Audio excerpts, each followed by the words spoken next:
Barnaby's amendment to Katie Douglas's amendment, changing the words "sitting on" to the words "chairing" in, again, Katie Douglas's amendment.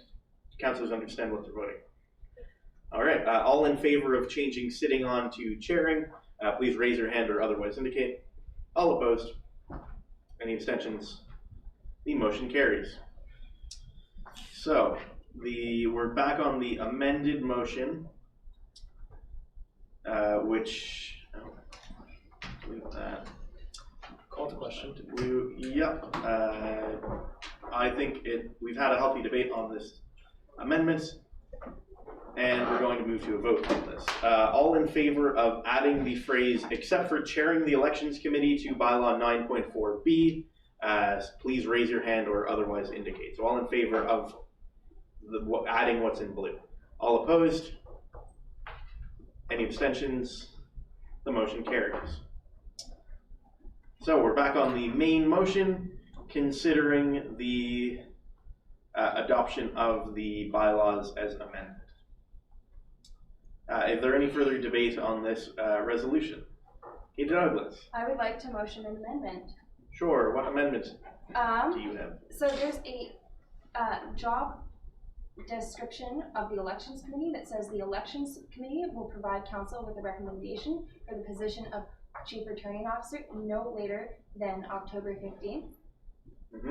I would like to remove item 9.5G II. Okay, just Sorry. remove this. I would like to remove that. Okay, I think I'm doing this in pink. That's purple now. It's definitely purple up there. It's definitely pink up there. So it's just a motion to remove this clause entirely? Okay, does this motion have a second? Reese McDonald. All right. Katie Douglas, do you want to speak to this amendment? Yeah, so the current setup for choosing the chief returning officer is that a brief hiring committee, as is typical with any, with most positions hired, is drawn up at a council meeting, and that committee then hires the chief returning officer. This just further establishes, I think the intention here was to have as previously stated, was to have the elections committee oversee the chief returning officer, and that should not be happening. So this takes away one of those powers. Does that make sense? That'll be up to council. Reese, did you want to speak to this motion? No, okay. Okay. Does anybody else have any comments on this amendment? Seeing none, our council is ready for the question. So all in favor of deleting 9.5.G.II, the section that says provide council with a recommendation for the position of chief returning officer no later than October 15th. So if you vote yes, you're voting to delete. All in favor, please raise your hand or otherwise indicate. All opposed? Any abstentions? The motion carries. That section is deleted. We are back on the main question, approving the bylaws. Katie Douglas. Motion to amend. Sorry, I'll go with Chantal because Chantal hasn't had an opportunity to speak on this motion. It's very quick. It just can I propose an amendment? You can. Okay. I'm so sorry. Okay. Section 6.6 or 6.16. Sorry. The offices of the steering committee. So as of now, it's a committee. Like this would state that the committee is of 6 people, but it would be like an oversight committee for the offices of the union, which is a fairly large job, and I'm motioning to add add BPI to this committee. I guess as like the second one, just as it is such a large, like this would make the committee 7 people, and potentially add the BPI as the chair and a non-voting member unless the case of a tie. Can I do that in that section? Who shall chair and only vote in the case of a tie? Yeah, just as I know this is a large committee, but the offices are a large responsibility of the union. Is it okay with you if I put this sort of last on the list? Does it need to be second? Yeah. Okay. Okay. So the vice president internally shall chair the committee and only vote in the case of a tie, or vote only in the case of a tie. Yeah, just Does this reflect what you want? yes, just as currently the VPI oversees the ENA office, and this would take that away from them, and the VPI also, am I allowed to speak to this right now? No, okay, no, sorry, sorry, I'm yeah, done. I should have cut you on that. Okay. I apologize. No, it's okay. So Chantal moves the amendment to add in this. I'm seconding. Excellent. Masuma seconds. So we'll be adding, I think I'm doing additions in blue. Add this section in. Chantal, did you want to speak to this? Yeah, just as currently as the VPI like oversees societies and is responsible for like society ratification, this may be like helpful to like centralize a lot of communications for like office oversight. However, I'm open to suggestions. If you think this is like way too extra, like let me know. You, Chantal, Masuma, did you want to speak to this question? Yeah, I agree with Chantal's amendment. I think it makes sense because we're looking at offices that, like, all of us as these positions as executive officers usually look over anyway. And I think it gives it, there's not a committee where the vice president, finance, academic, and VPI just sit. So it's also nice to build that sort of working relationship more. And I think like it's gonna lead to a more smooth expectation that we have for all of our offices. Yeah, because like it's just great. Thank you, Masuma. Does anybody else want to speak to this amendment? Call the question.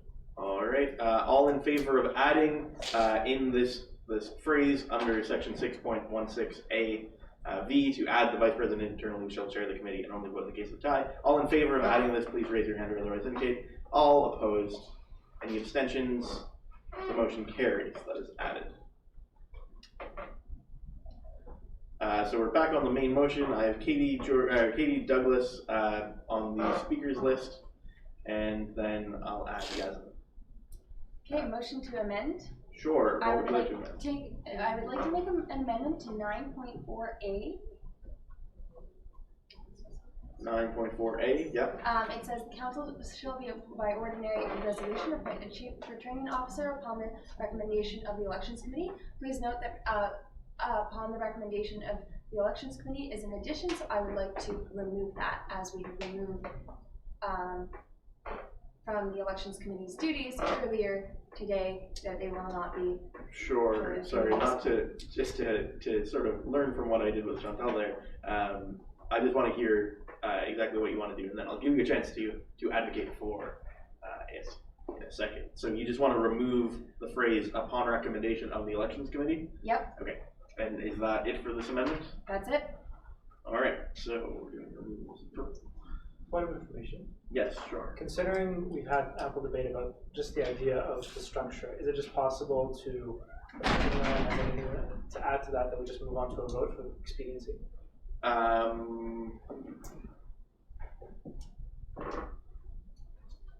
Yeah, I'm still going to open the floor, but you can call the question if you want to on this particular amendment. You're right in that we did just have, yeah.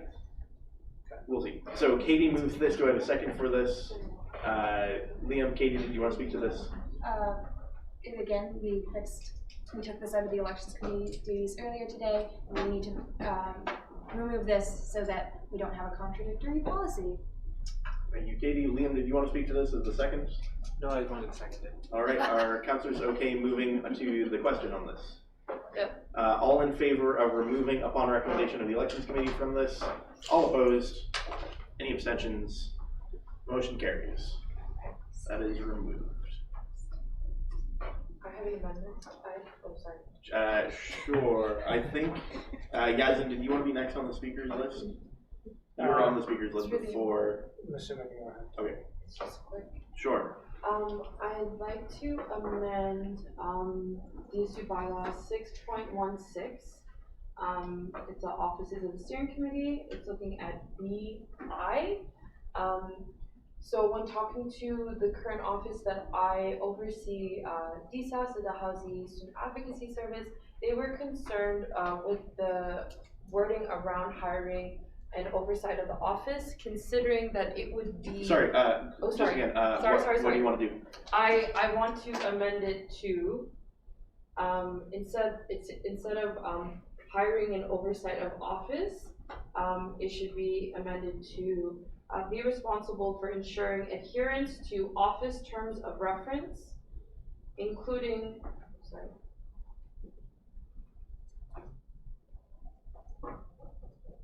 Office codes of. office terms of reference, Sorry. and terms of reference is capital.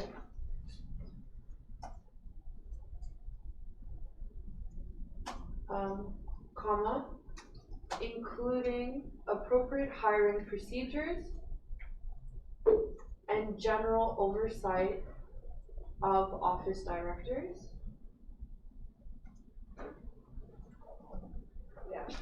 Okay, so it would be removing what is currently there, replacing it with the text in blue that Musima just read out. So this reflects what you want? Yep. All right, do I have a second for this?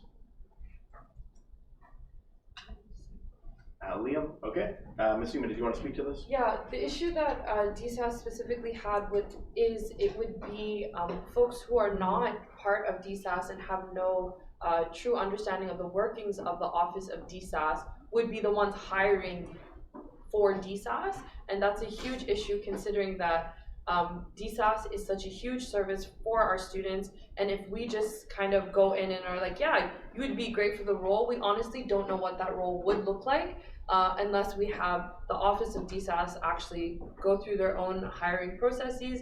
And currently what that looks like now is I sit with DSAS and go through hiring. So I think when I brought this up to the Dalhousie Student Advocacy Service, they were comfortable with this language. They were very concerned with folks who are not part of DSAS hiring the next executive of DSAS and screwing up an organization that has been part of this union since 1984. So that's my logic behind it. Thank you, Musima. Liam, did you want to speak to this? No, I should. Is there any debate on this amendment? Can I make a friendly amendment? Office directors should be capitalized. Also, I think office should be capitalized. Yeah, office, yeah. Okay, cool. And then I'll capitalize office. Yeah, that didn't substantively change. Any other debate on this particular amendment? Seeing none, all in favor of removing the text highlighted in pink and replacing it with the text highlighted in blue, please raise your hand or otherwise indicates. Could you read it? Sure. I'm really So sorry. we would be replacing the phrase "be responsible for the hiring and oversight of office directors" in 16.16bi. We'd be replacing it with "be responsible for adhering to office terms of reference, including appropriate hiring procedures and general oversight of office directors." Then I have a question Sure. for directly to Musima. Yeah. What about like say if there's an office without like a hiring policy, like is there an office without a hiring policy, and are there offices that don't have any clear like idea of how to strike a committee to do that? Because that's what I'm worried about. Musima, do you have an answer? Yeah, I understand your worry about that, and I think that that's something else that needs to come. Is I think we need to have a proper policy on that, which is something we can move, because currently we don't have for a lot of these things. Yeah, so I just worry about people who aren't part of, specifically I think DSAS. I don't think that it takes away from the committee overseeing the hiring in any way. I don't think that it takes away from that, but I think what it does do is allow folks who have been involved in DSAS to be part of the hiring and to be part of that conversation, because they're feeling X'd out, and I don't think that that's supportive for a really important service that we run. Sorry, Katie, do you want to clarify that or ask an additional question? Yeah, I think just making this change for one society or one office isn't like I don't think that's good policy right now. Like I think it's better to have like a policy that holds folks responsible and then write a policy that holds those entities to it. So it could include DSAS representatives in a hiring process through this committee. So I think as someone who, like, I've done a lot of hiring for, maybe not for the same things, but I think that a body will still be able to strike committees for hiring that include folks from DSAS. I understand the concern, I just am worried about all of the other offices. Yeah, Sorry, Ms. Yuma, I think that was just her agitating against the motion, so you can speak again if you want to. I can put you on the speakers list, but I have Chantal and Corey first. yeah, so I don't think that it's just specific. Sorry, Ms. Yuma, I have Chantal and Corey sorry. first. Chantal, go ahead. So yeah, now just like looking at this with more thought, the purpose of this policy without the amendment in that clause is to provide oversight. I think as of now, if we were to like hop on DSAS's like hiring policy, maybe, but this provides the oversight to like do that, and it's a little redundant to have that included, especially like as this is an oversight for all offices and all incoming offices if they don't have appropriate hiring procedures. And again, like although DSAS like does really wonderful work and has been here really long, like we can't just change policy for one office as it is like an oversight office, and like this provides the oversight without that amendment. Yeah. Thank you, Chantal. Corey? Yeah, I think just echoing that I'd rather see the policy come through first that mandates hiring processes for all our offices. Because we can't always come back to this next year, or whoever's in office next year can come back to this and change it once that policy's in place. But I think it's just better practice. You, Corey, I'm assuming next on the speakers list. Yeah, I think I want folks to understand why I brought it forward. It was specific to the office because when showing like as we showed all the offices what this bylaw looked like, the executive director, external and internal, you know, as well as their other executives stated that if they had read this, they would infer, like, because you're right, there is no other policy, and I think like what you're saying is correct. Like I agree with what you folks are suggesting, but I think when an office is saying I would never apply for that job based off of the way the bylaw is written, that's what concerns me, is like not being able to find people that actually will want to apply because of the way that the bylaw is written.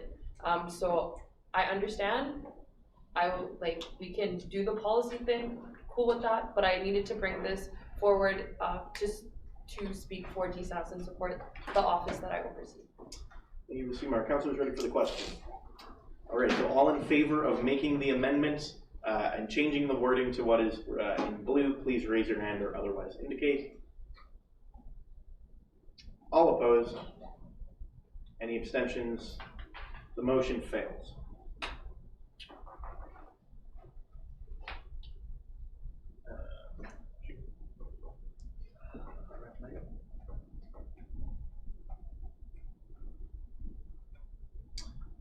So, we're back on the main question, adopting the bylaws as amended now. Katie Douglas. Yes, I would like to make an amendment. What amendment would you like to make? I would like to go, can we go to 9.5G, please, to see what that looks like now? Okay. I would like to motion to remove what is now 9.5G, sorry.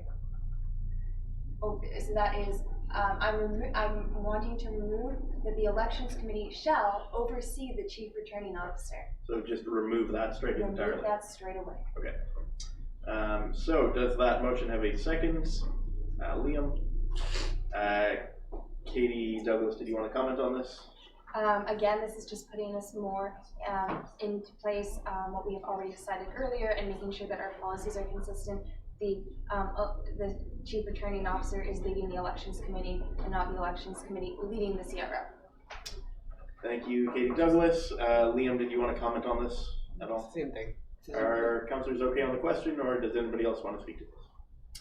All in favor of removing this clause, oversee the chief returning officer, please raise your hand or otherwise indicate. All opposed? Any abstentions?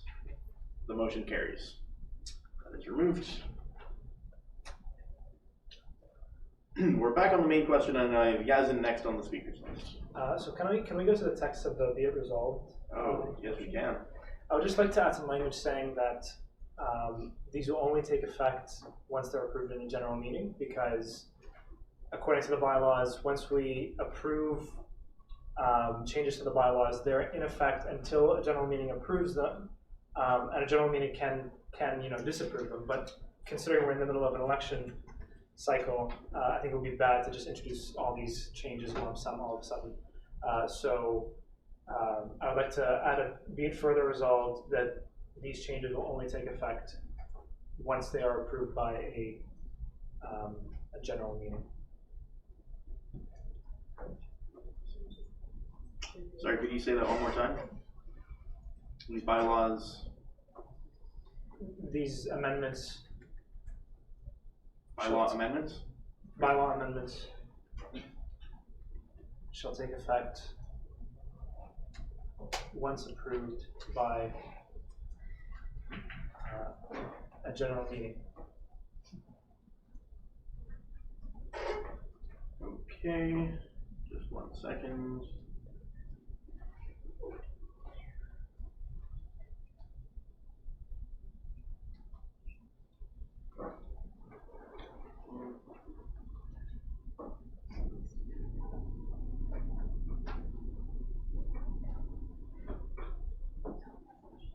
Okay, so this is add another be it resolved clause to the main motion. Do I have a second for this? Chantel? Sorry.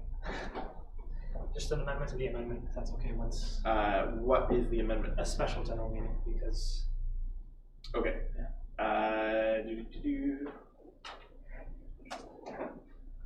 Can I ask you to withdraw this? I'm going to take it as friendly because of the fact that special is already listed in. No, it's not already listed. Okay. I'm going to take it as friendly because I can. So second by Chantal. Yazin, did you want to speak to this any further? it's just that, yeah, we don't want to introduce all these amendments all of a sudden without in the middle of election season. So it would be better if we just sort of hold off on it being effective until the general meeting approves it. Thank you. I have Chantal as the second, and then Ali, if you'd like. Chantal? Okay. Ali? Well, I'd kind of like to speak against it, just because I think that like the elections committee needs a little direction right now. But that's really all I have to say. Okay. Any further debate on this? Yeah, Katie Douglas. Yeah, I'm just going to speak against this. I get Yazan's point. However, does anyone here know the last time we had a general meeting That hit quorum? that had quorum and was able to pass motions? 2016, 17, 16. 2016. We're in 2018. So if we make this amendment, we are going to be in a situation where we might not make quorum at our next general meeting, and this might never get passed. This has been a big problem, and I think that the elections committee does need a bit of guidance right now. We just appointed a new CRO. It's a perfect time to, in a non-ideal situation, to make changes. They're very minor changes. It just involves making the chair the CRO and just clarifying that. But honestly, my intention is not necessarily because of that. It's really because if we don't pass this now, will we pass it ever? Because I last saw a general meeting in 2016, and every year people tell me that we're going to make a special effort to get enough people out to a general meeting to make the forum we need to pass these bylaws. And then, fall runs around and people are like, you know what?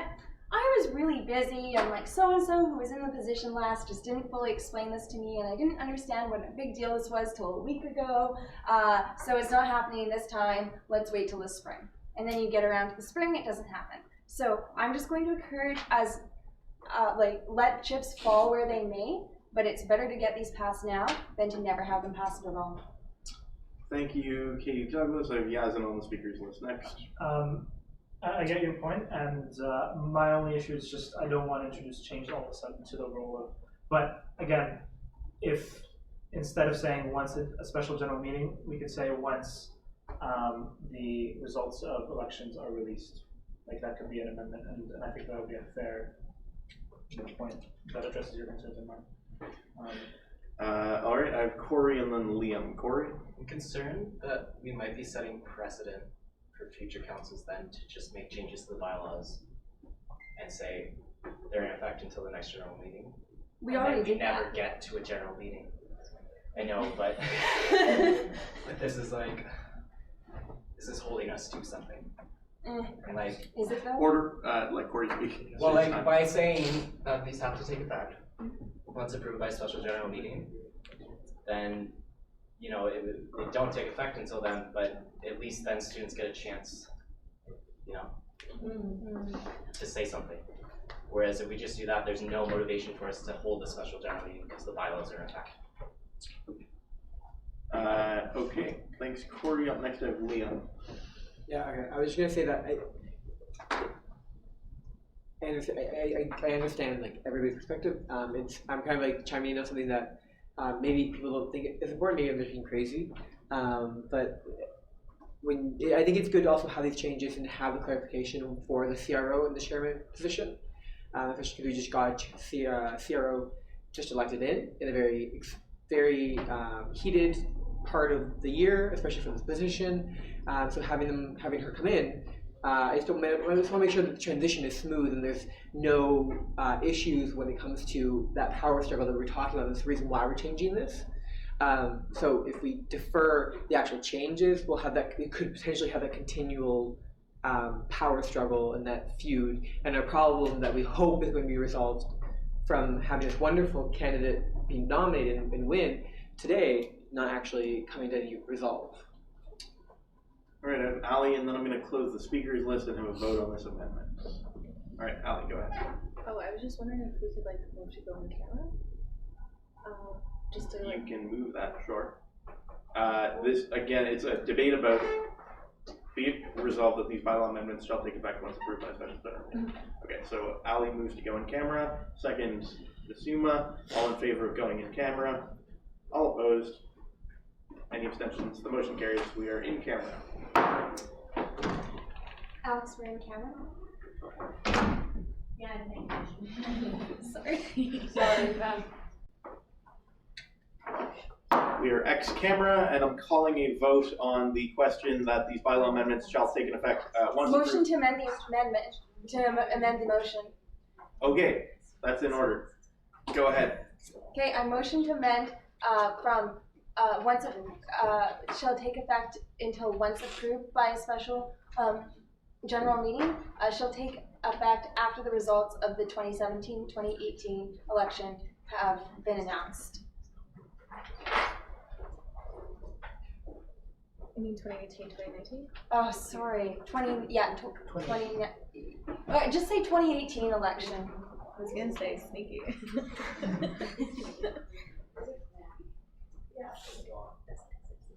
Okay, so it would be striking.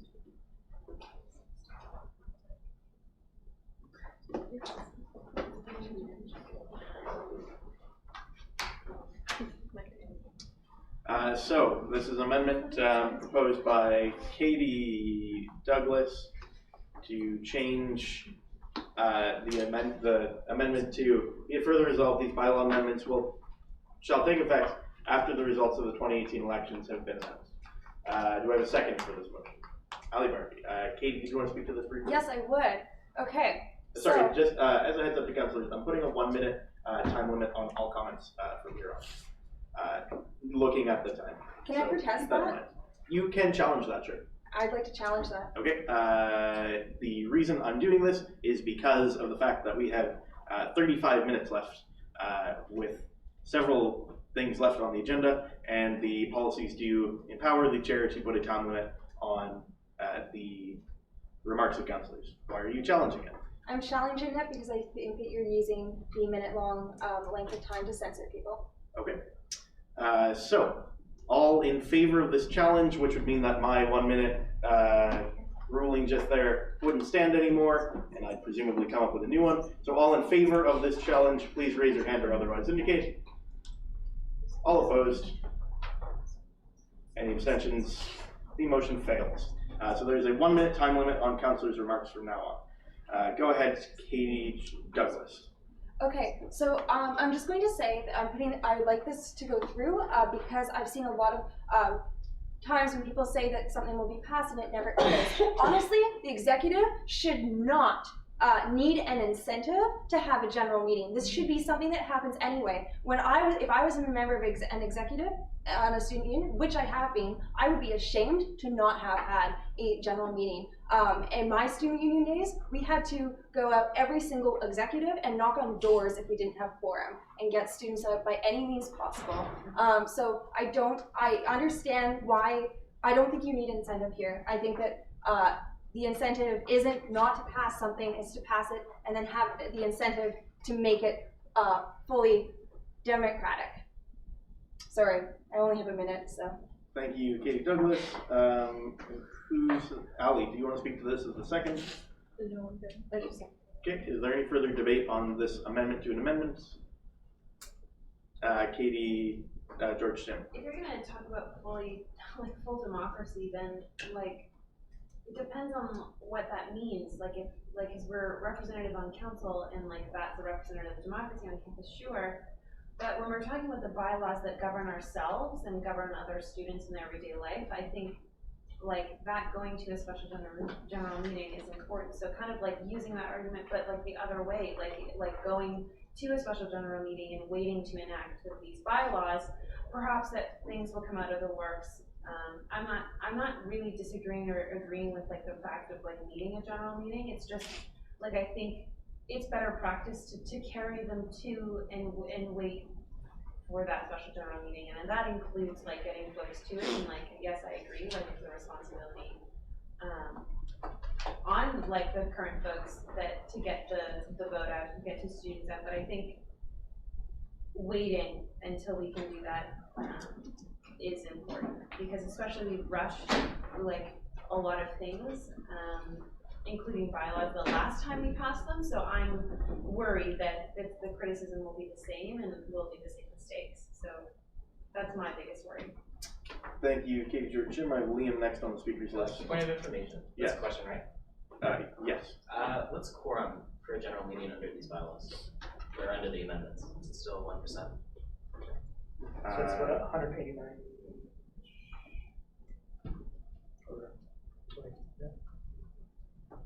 Right, just For the new bylaws or the old bylaws? The new bylaws, these the ones that we're looking at. 0.5%. 0.5%. Yep.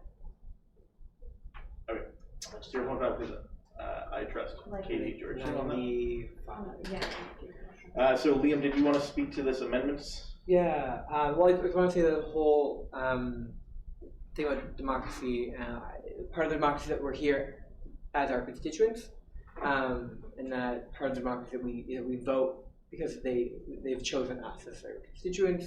So I don't think it's out of our way, it's not anti-democratic. I'm not saying that's what you're saying, Katie. Sorry, it sounds really bad. I'm just saying it's not a bad thing, it's not a horrible form of democracy for us to vote for changes of laws, our politicians and MLAs and MPs do it.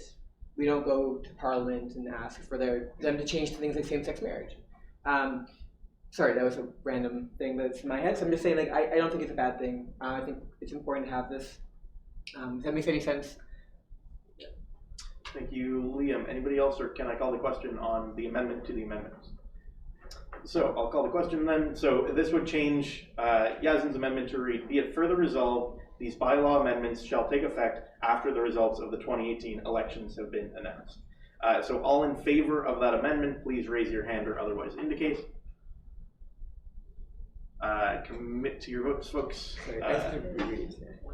All opposed? Any abstentions? The motion passes. So The new amendment reads, be it resolved, these bylaw amendments shall take effect after the results of the 2018 elections have been announced. I was just about to call the question on this, but is there anybody who wants to make any last very quick remarks before we have that vote? Call to question. All right, so all in favor of adding, be it further resolved, these bylaw amendments shall take effect after the results of the 2018 elections have been announced, please raise your hand or otherwise indicate. All opposed?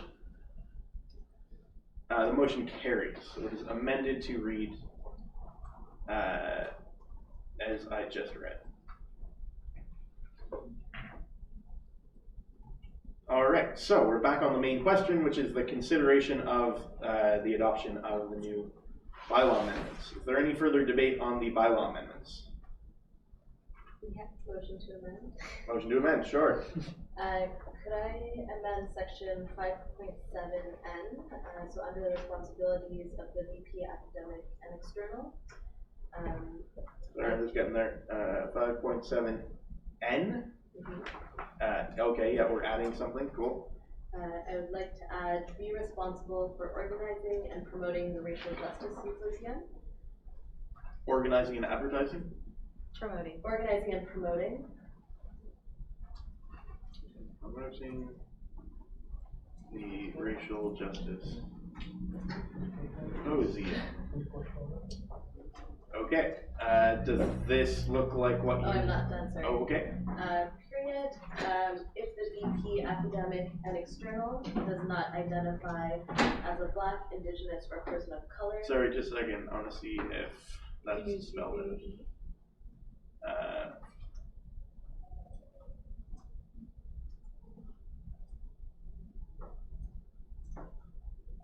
Does not identify as a Black, Indigenous, or person of color.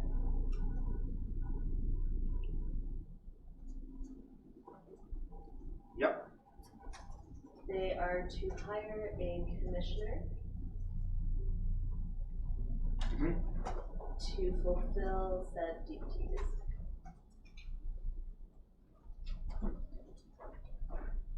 Okay, so be responsible for organizing and promoting the Racial Justice Symposium. If the Vice President, Academic and External, does not identify as a Black person,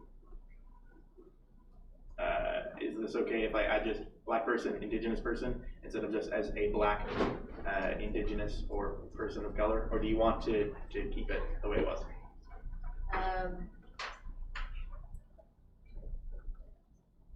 I think I'm going to keep it the way it was. Okay. Friendly amendment?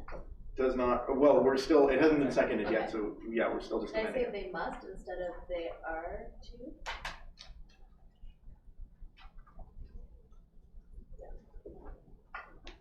Sure. That self-identifies, sorry, after commissioner. Okay. Yep. That self-identifies to fulfill said duties. Do I need to? It's up to you. Okay, I will say, again, just Black, Indigenous, or person of color. And before the first identify, can we say self-identify? Sure.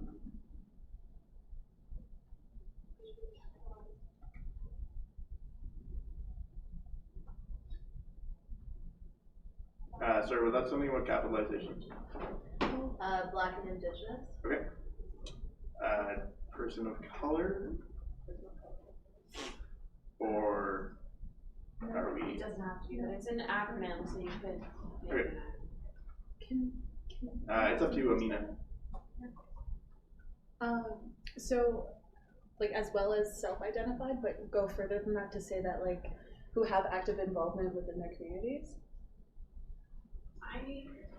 Or just involvement with the Sorry, community? I don't need to talk, I'm just. At this point, it hasn't been seconded. Sorry. Amina, that one's up to you. I just, like, just from an Indigenous perspective, like, it's, a lot of people are self-identifying as Indigenous, but, like, whether or not they actually have ties to communities is a really big issue for us with, like, how status has been really open. So I think, like, having their, like, just like a kind of a safety net for that would be really appreciated. I'm open to that amendment. Okay. So for person of color, how do you want this phrased, Amina? Active in their community? Does not self-identify, if the vice president, academic and external, does not self-identify as a Black, Indigenous, or person of color active in their community? Or do you want it, who is active in their community? How do you want this phrased? Again, be mindful of the time here. I'm gonna defer to Ali on this one. Okay.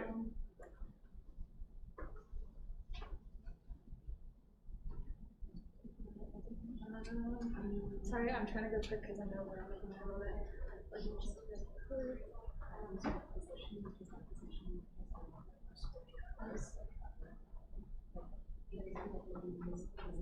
Yeah. Or displays active, or position display is active.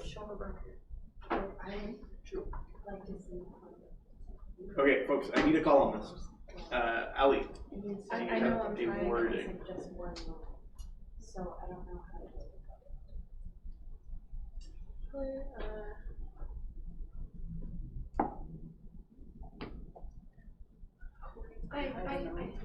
I'm willing to take other suggestions. Like Masuma. Provide like references or proof from their community members of their involvement. yeah, like a community reference. Yeah. Yeah, provide community references specific to their involvement within their community. Amina, what do you think? This is still your suggestion? Sorry, I missed that amendment. There was none. It's not an amendment yet because it hasn't been seconded. Well, Can you put this on the table so we can have discussion? then we're gonna have to amend. I'll second it. Okay, so this is the thing then. So add in this section says the vice president, academic and external, shall be responsible for organizing and promoting the Racial Justice Symposium. If the vice president, academic and external, does not self-identify as Black, Indigenous, or person of color, they must hire a commissioner that identifies as a Black, Indigenous, or person of color to fulfill said duties. So it was proposed by Amina, second by Katie George Jim. Amina, do you want to speak to this? I think it's pretty self-explanatory. Okay. Yeah, Katie George Jim, did you want to speak to it? I would really like to see something like this pass, and then be integrated into someone's role, because it hasn't for the past 2 years, and I think there's been some like incredible leadership with like how it's been developed, thanks to Amina, and I want to make sure like it goes through. So like I have a problem with the word, like I support the intent of the motion for sure. I just like have a problem with how it's going to be set up because, especially with this position, and this specific event, it's so. It's surrounding culture. It's surrounding just so many nuances. And so I'm having a really hard time like trying to write it into policy to ensure it has those same types of qualities. And so I think it doesn't, I will propose an amendment, I think. Can I do that now? Yeah, sure. What's your amendment? To hire, not a commissioner, but to hire a, what did you call a project coordinator? What do you? Coordinator. A coordinator. So be changing the A word conference commissioner. coordinator or symposium coordinator.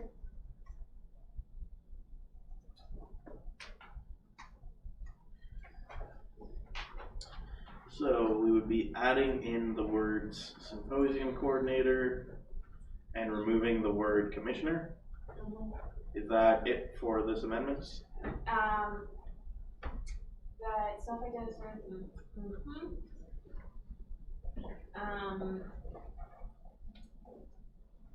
Does it need to be more? I mean, does it need to be more prescriptive with like another second commissioner hired, or like what the racial justice symposium is, because it's not usually.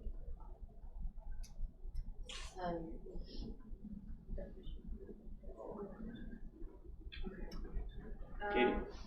Sorry, I think that's it for this amendment. Okay. So, do we have a second for this amendment? Changing the word commissioner to the word symposium coordinator, second by Katie McClellan. Katie Georgian, do you want to speak to this?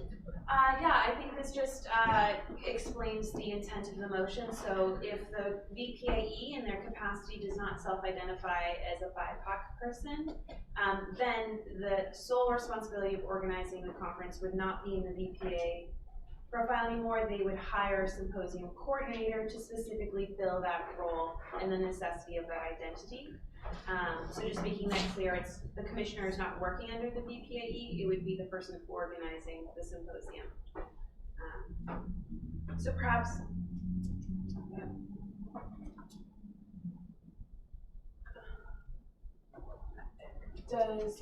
Okay, yeah, sorry, that's it. Okay, excellent. I have Katie McClellan as the second if you want to speak to this amendment.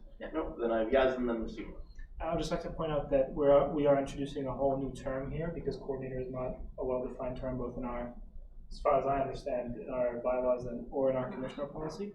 And so it's unclear how distant a coordinator would be from a VPAE and how much independence they would have. A commissioner is more aptly defined in our commissioner policy. I'm just adding that in. I leave that to others to make judgment. Thank you, Yasmin and Masima. I would like to make an amendment, but I can't do that. Yeah, you can't. There's no tertiary amendments. Are councillors ready for the question on the change of the word commissioner to the word symposium coordinator? Amina? Point of information. Sure. Can we ask Megan to speak to the terms in the commissioner policy? Megan, would you like to speak to the terms in the commissioner policy? Sure. Specifically, Currently, you have a commissioner policy, but not anything that references coordinator. so my question is specifically around how we can align the policy to this section in the bylaw that we're introducing to the policies that are in work. So the drafted commissioner before the bylaw and policy review committee. So this would be either a commissioner role, but it wouldn't be a standing commissioner because it wouldn't be, our intention is to make commissioners an annual standing role, whereas it could be an officer, which is a tasked with a specific program. Okay. The two words we've been using are commissioner and officer to date in our drafts. Coordinators are typically used for permanent staff, which is why we've been advised to stay away from that. Sure, that's really helpful. Does that answer the question that you have? Yes. Perfect. Katie Georgian, did you have a question? I can make an amendment to my amendment then. You can't actually, I apologize. Yeah. There's no, like, we're at the highest level of amendment that's allowed, is an amendment to an amendment. Okay. Can But I you can withdraw withdraw it, yes. and propose a new amendment? I had Masima on the speakers list ahead of you, but I'll get to you and I'll recognize your amendment then, okay? I wanted to move an amendment. You can do that. What amendment did you want to do? I was gonna say, commissioners, that each, like, you have 3 commissioners that one identifies as, one who identifies as Black, one who identifies as Indigenous, and one who identifies as a person of color. So that ensures that,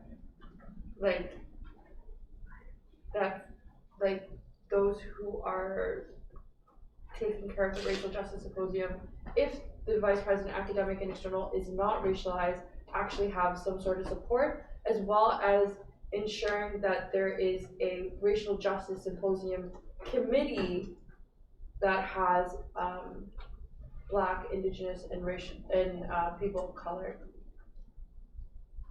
So this just removing the word and adding the plural to commissioner? Well, I don't. That self-identify, presumably. Because we're talking about 3 commissioners. Yeah. Oh, okay, so hire 3 commissioners. Yeah. One of each identifies as. Okay, so just a second, let me reflect this wording. 3 commissioners. One of who self-identifies as each. This is the issue here.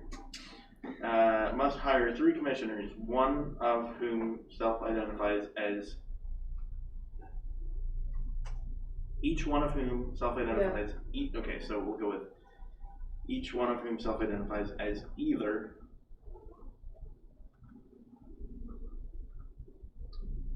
So this would be changing to remove the word I'm not done. Okay, change it to 3 commissioners, sure. And for these commissioners, I know we were talking about ensuring that they have, like these commissioners producing, like references from like their community work.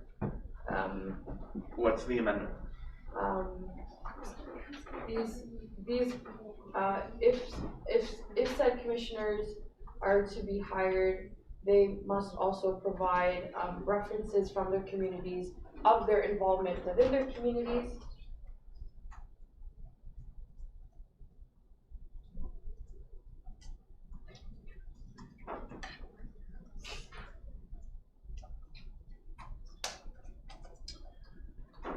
And then the next amendment is,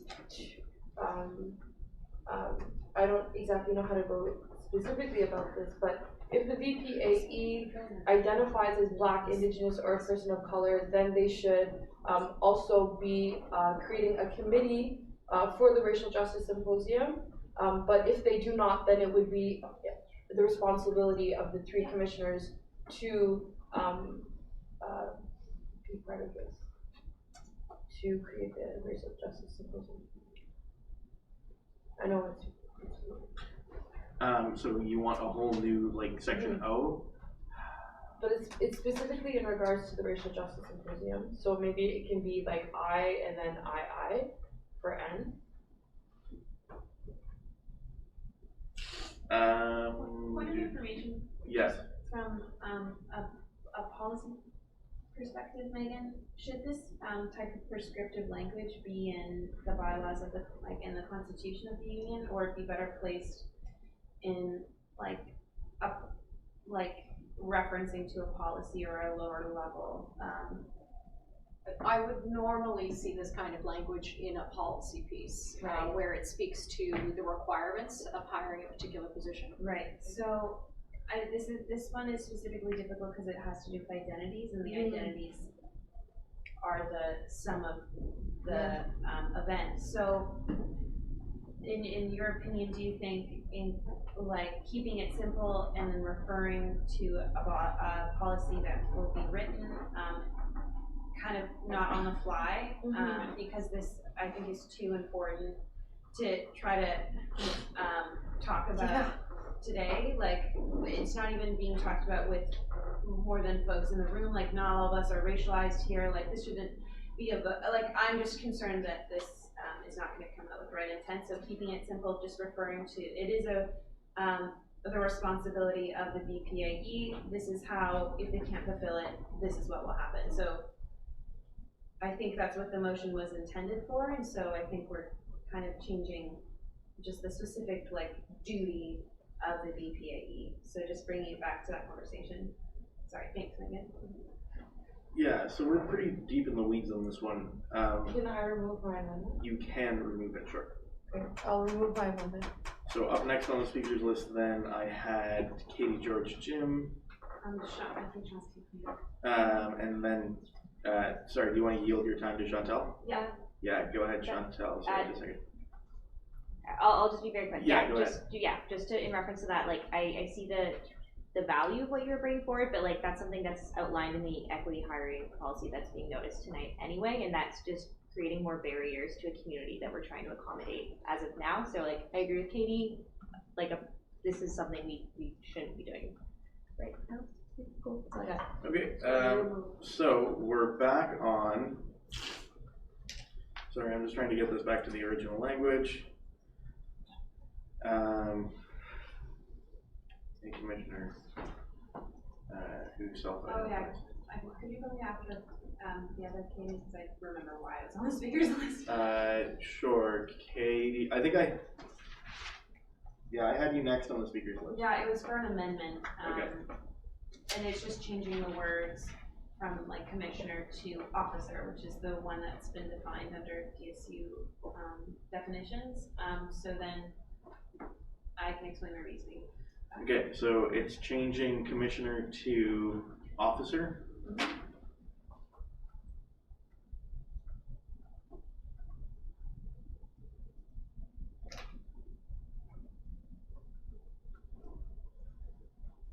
So is that the only amendments? If that's the only word, Okay. Do I have a second for that amendment? Ms. Yuma, Katie George Shim, did you want to speak to that? yeah, I think that it's task specific. It's only for the RJS, and all their time should be specifically for this, so it can't just be a regular commissioner position. And I think officer defines that just a bit better in the definitions. Yeah, I would have rather used coordinator, but we've already discussed why. Thank you, Katie George Shim. Ms. Yuma, as the second, did you want to speak to this? I agree with Katie. Thank you. Our councilors ready for the question on this? All in favor of changing the word commissioner to the word officer, please raise your hand or otherwise indicate. All opposed? Any abstentions? The motion carries. So this is changed to officers. So we're back on the question of the main amendment proposed by Amina, I believe, of adding in this section entirely. Katie McClellan, did you have something to say? Yeah, I have a comment on the motion, but first I would like to make a motion to extend the meeting. You can do that. Any particular length of time? 45 minutes. 45 minutes. Okay, so Katie McClellan moves that. Do I have a second for that? Katie George Shim. This motion does need 2/3. All in favor of extending the meeting 45 minutes, please raise your hand or otherwise indicate. All opposed? Sorry, all opposed? Any abstentions? So we're going until 9:45. I have a motion to recess from Ali Barnaby. How long? 10 minutes? 5 minutes? 10 minutes. 10 minutes. 10 minutes. 10 minutes. I mean, the point of order. Wait. Sorry, order. I have a motion. Yes. Oh, Your motion just passed. So I have a motion from Ali to have a 10-minute recess? 10-minute recess. Second. Ms. Yuma, all in favor of a 10-minute recess, please raise your hand or otherwise indicate. All opposed? The motion fails. Corey? Motion to recess for 5 minutes? I have a motion to recess for 5 minutes. Do I have a second? We pass this and then. Oh. Do I have a that makes more sense. Never mind. Do I have a second on this? Can I retract it? Okay, you retract it. So we're back on Amina's main motion to add in section N to bylaw 5.7. Is there any further debate on this? I would like to amend your motion. I don't know quite how I want to word this, but I'd like to give the VPAE the opportunity to hire the equivalent officer if they wanted to sort of opt out of this role. And I have an explanation for it. Sorry, I need the amendment out of I don't. Okay. Be responsible for awareness and promoting. Okay, so if they do not identify as Black, Indigenous, or person of color, or they choose to delegate this role. Point of information. Sure. When a bylaw mandates something in a particular circumstance, does it ban or prohibit that thing from happening if that circumstance doesn't happen? I would say not. I would say that they are, it depends on the context, I suppose. They're meant to be interpreted sort of in, okay, how do I want to phrase this? If a executive were to come to me and they said, Chris, am I breaking this bylaw if I identify as Black, Indigenous, or person of color, but I also want to hire a commissioner? I would say, not necessarily. Ask Megan. Megan would say. Are you asking? Yeah, I know. Usually the words "be responsible for" is that you're responsible that ensues, but it doesn't mean you do it. So they can either take that project on themselves, or they can delegate it as the person responsible for the task. That is a better explanation than mine. Did that answer your question? Yes, and I hope many other people do. So, Katie McClellan, this is still your amendment. Does this reflect what you want? Yes. Okay. So, does that have a second? Mina, sure. Katie, did you want to explain why you chose to put this in? Yeah, so my sort of perspective, and I asked Amina about this, I agree with the motion she was putting forward originally. But I think that since the BIPOC people on the executive often are giving extra roles and extra burdens because of their identity and their experience, I think it might be unfair to say, if you don't identify as BIPOC, you have this opt-out, but if you do, you have to do this. And I would like that in writing, just so another member of the executive, for example, couldn't sort of force that onto someone who already feels overburdened because it's in the bylaws. Thank you, Katie McClellan. Amina, as the second, you have the opportunity to speak now if you'd like. I think Katie spoke to it pretty well. I think it just provides the opportunity for the BPAE to have additional support on this. For the past 2 years, it has been, this year we had 2 commissioners. Last year it was 1. But in both circumstances, the BPAE was racialized, but the additional support did come in handy. Very much so. And so if I'm understanding correctly, the amendment is just to provide that support. So I would speak in favor of it. Thank you, Amina. Does anybody else want to speak to this amendment? So, then I'll call the question. All in favor of adding the words, or they choose to delegate this role to the amendment, please raise your hand or otherwise indicate. All opposed? The motion carries. So we're back on the main question, which is Amina's amendment to the bylaws. Are councillors ready for the question on this, or is there any other debate? Councillors are ready for the question. All in favor of making this amendment, please raise your hand or otherwise indicate. All opposed? The motion carries. 2. So we're back on the main question. We're down off Amendment Mountain and back in the valley of the main motion, where we are considering this. Is there any further debate on these bylaws? Councillors ready for the question? This needs to pass by special resolution. So all in favor of adopting the bylaws as amended. We are back from recess. Moving along to the next thing on the agenda, society policy amendments. Alex Hughes. I'd like to motion to amend the agenda to put the accessibility fund committee discussion above society policy amendments. Sure. So this is a motion to amend the agenda. You want to briefly explain why? Yes, it's time sensitive. The society policy can happen pretty much at any point this semester, but I would really like to have a decision on this discussion item by tonight. Yeah. Thank you. Does this motion have a second? Katie McClellan. Where this is after the agenda has been approved, it does need unanimous consent. Is there any objection to moving the Accessibility Fund Committee discussion before society policy amendments? Seeing none, that's taken on unanimous consent. I don't know what I just did. So, accessibility funds. Alex Hughes, go ahead. Yes. So as you folks probably know, we've done a lot of work to try and make the accessibility bursary process smoother for this semester. So that meant we changed the application a bunch and made it so that there was a deadline mid-semester for submissions. And the idea behind that was that way we could review all the applications kind of at one time over a week or 2 weeks. So that there wasn't priority given to folks who got it in earlier, and so that it could be done more on a basis of financial need rather than just chronological submission.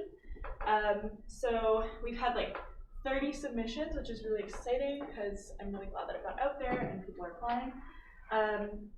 But I'm having some trouble getting the committee together, or getting quorum rather, for meetings over the next 2 to 3 weeks. So I would really like to, my ideal situation is to have all of these gone through and have the checks ready by the end of March, so that folks can actually have this money for the semester that they would be applying for. So in the event that I can't get quorum, which I put out 30 different 2-hour time slots over the next 2 weeks, and there was only 3 times that at least 3 people could meet. And then it's come up since then that even those couple times might not work for everybody. So well, that's kind of my problem. I have a couple ideas for solutions, which would be allowing myself and Arzu, who's on the committee, to have a 2-person quorum, because she's indicated that she's got some free time for the next couple weeks, in cases where we can't get at least 3 people. That's my best idea, basically. Or, yeah, that's my idea. But it would need council's approval, because that would be breaking that quorum. Just a second here.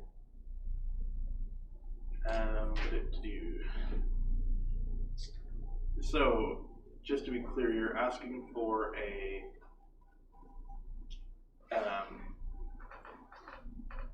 resolution that you can have a 2-person quorum for the Accessibility Fund Committee? Yes, or another solution if anybody has an idea. So just a second, before we do this, do you want to move that motion? Sure, yeah. So we move a motion to change the Accessibility Fund's quorum to 2 people. Yes.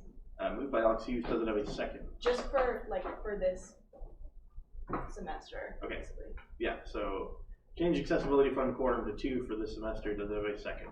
Harrison. Just a second, before I accept this, I want to make sure that we're not breaking a policy here, because this is cooperative.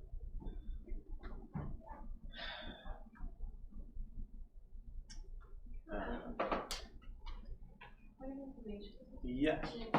Maybe to Alex.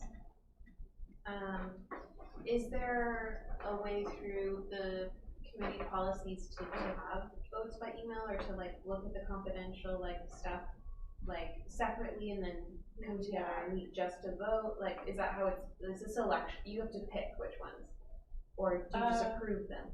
No, we have to pick. I think there's something in policy that says no e-votes, because I looked into that. But also I would be hesitant to do that, just because I don't want to give folks on their personal emails access to our Google Doc, just because it is extremely confidential. Okay. So just to be clear, how many people are on the Accessibility Fund Committee? Currently 5.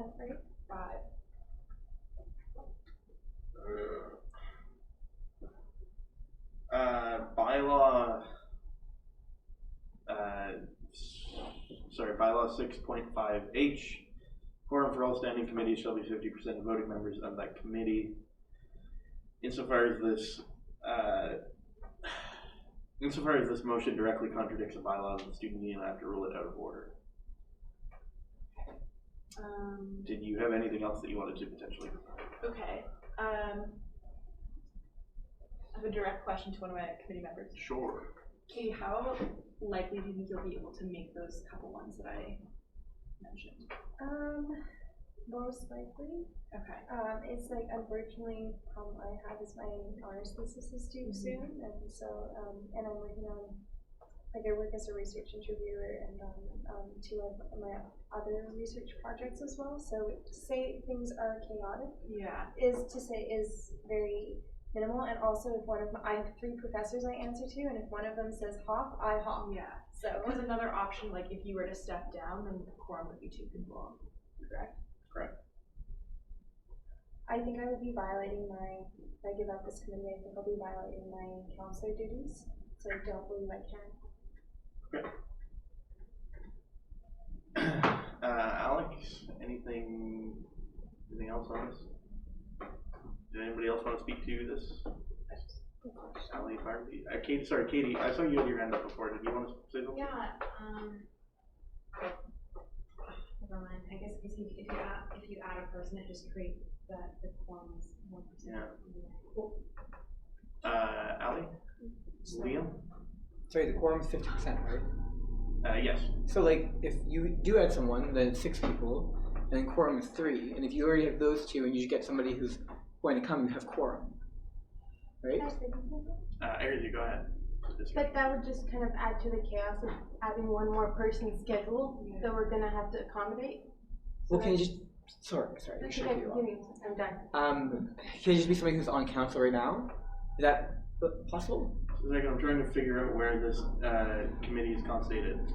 If we, like, accessibility fund. If we amend the bylaws for the accessibility fund to have another council member who can say they can do it. Problem is that'd be amending the policy, which would need like 2 weeks of, like, it would be Oh. long. You're a rough person. What if Sure, go ahead, Corey.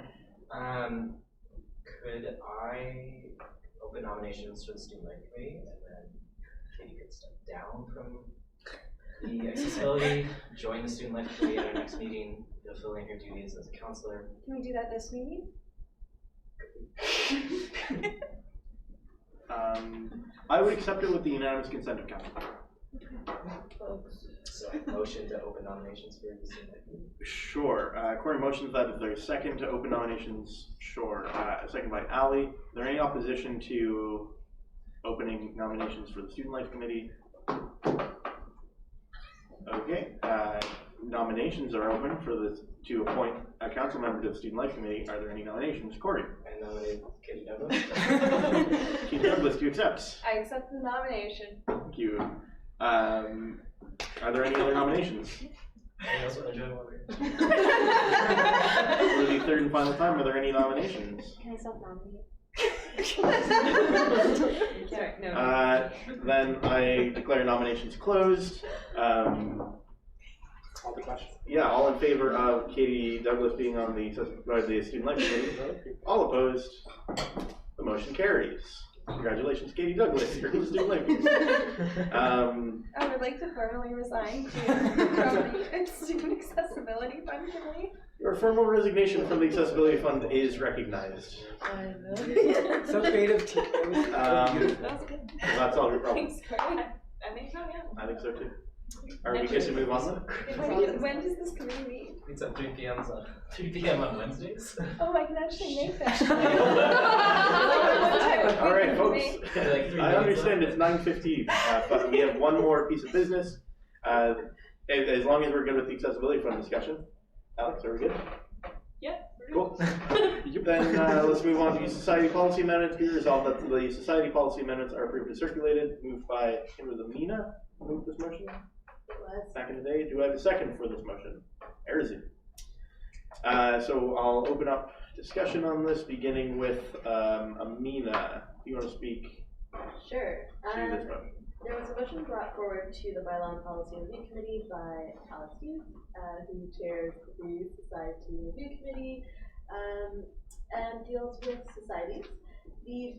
Most of the changes were formatting based. The biggest, or I guess 2 things that were changed content-wise, was moving the period where societies could apply for ratification by a month earlier to support societies with their transition, as well as mandating that faculty and levied societies receive anti-O training.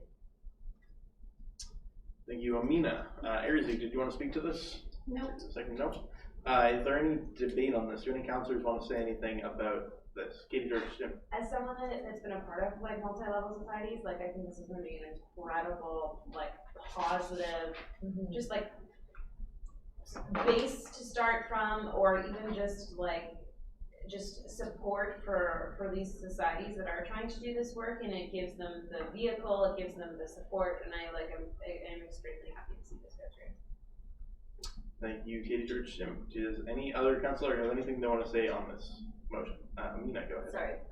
The intention, I guess right now the intention is a stepping stone model. So right now it's being mandated for faculty and levied societies, but the intention is to, in the future, look at mandating it for all societies. Thank you. Any other comments on this motion? Are counselors ready for the question? So, in that case, all in favor of adopting the society policy amendments as circulated? All opposed? Any abstentions? The motion passes. We have no old business. Where this is a special council meeting, we also don't have executive business. Notice of motion. Ashley, yes. Ashley did submit notice of motion just a couple hours ago.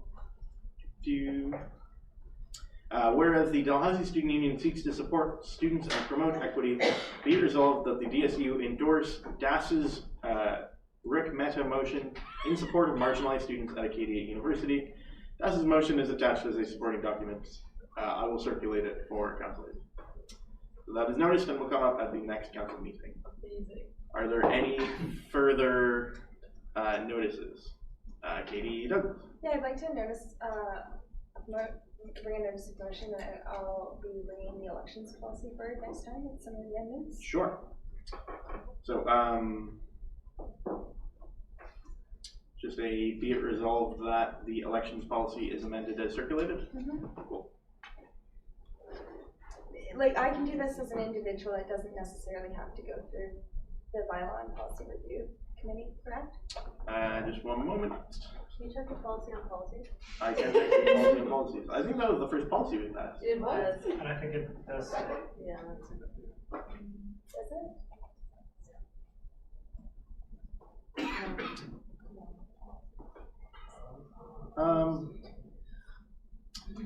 So, section 1 says, before a new policy proposal or amendment to an existing policy is brought to council for approval, it should be submitted to the committee using the proposal template, which can be retrieved by contacting the policy and governance coordinator. I will leave that to council to interpret where it says the word should, which is a normative term that isn't an absolute sort of prohibition on this sort of thing. So, Katie Douglas, if you would like to bring these policies forward, I won't rule it out of order, but So yeah, if I send it to them. you could send it to them, sure. Before, like, so if it says submit, then technically I can bring it to council, and if I send them a copy beforehand. Yeah, you can do that. We meet every Monday if you want it. If you want us to look at it. Depends what times you meet on Monday. 10 a.m. 10 a.m. Do you still want to notice, be it resolved that the elections policy is amended and circulated? Yes. Okay. And when would I need to have that in by? Second, I need to go back to a ruling that I made months ago. 1,000 years ago, seems. So there was discussion because there was a series of challenges, and there continues to be a series of challenges on what actually constitutes a notice of motion. I described very clearly in a email exactly what I meant.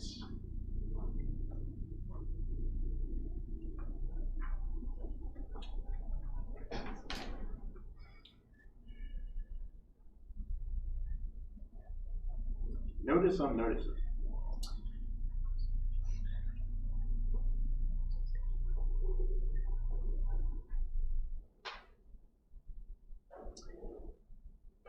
So, based on the ruling that I gave back in November 2nd, 2017, I circulated it to all councillors then. I put forward 2 stipulations to accept notice of motion. First of all, it was read the full text of the motion when giving notice. For example, this might be it resolved that the elections policy be replaced with circulated text. That was an example back in November.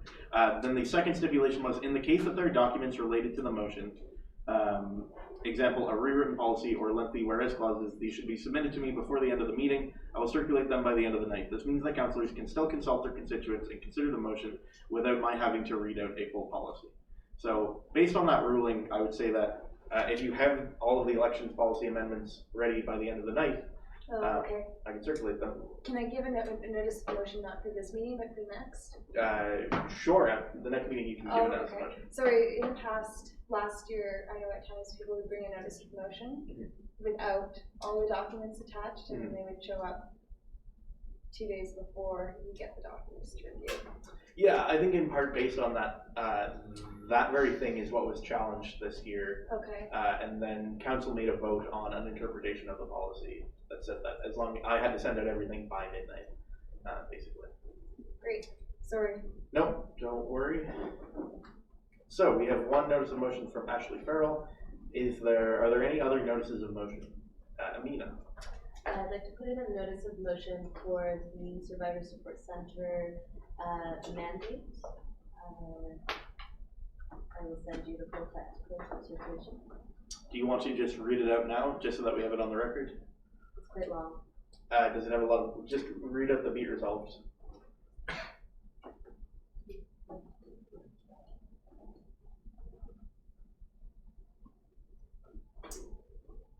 Be it resolved that the Survivor Support Center vision,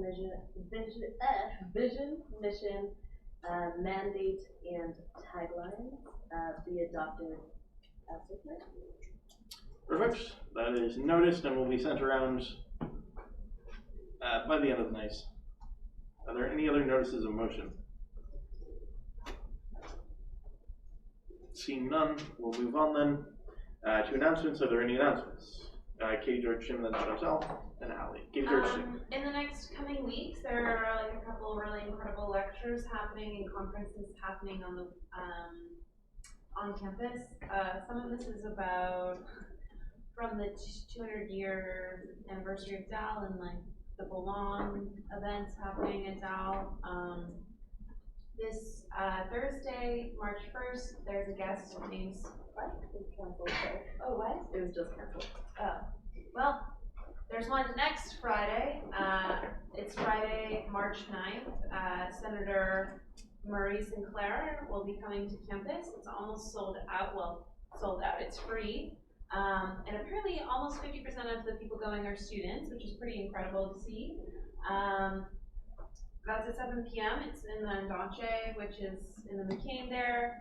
Encourage you to RSVP and also kind of just follow along with some of the DAO 200 events, because I would really like to see the students' perspective on how those events are going and what we can bring back to the board and other levels that are planning these events. So yeah, definitely see you there next week. Thank you, Katie, George, Jim. Chantal? I would just like to remind councillors that budget consultations will be happening. The first one is tomorrow on Sexton campus from 5:45 till 6:45, just outside of the Design Commons. And the next one will be on March 5th, which is the Monday, from 4:30 to 6:30 in this space. And there's gonna be snacks. Bring your friends. And there's also an online web forum on the DSU webpage. If you search up budget feedback form, where if you have any concerns, you can bring them forward there as well, if you don't feel comfortable going to a consultation session. Thank you, Chantal. Allie? On March 19th, DISC is hosting our general elections. So if you guys know any Indigenous students who are interested in getting involved in DISC, please send them my way. I'm happy to talk to them about anything. So, Amina? I'm part of this team that's putting on improving equity and diversity sessions. So on Friday, there will be a facilitative discussion that is close to Indigenous students. It's happening 4:30 to 7 in the sub, room 303.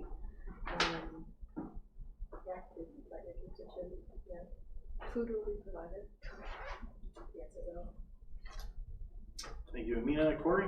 Just one last thing. The OE to Snow Week panel discussion is happening tomorrow in each of the residences, and then one panel here.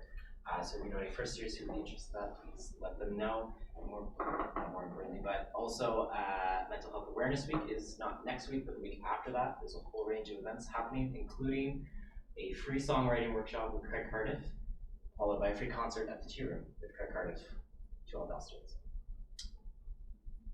Thank you, Corey. Any other announcements? And my only announcement is the next meeting of this council is next week, March 7th, so the third week in a row.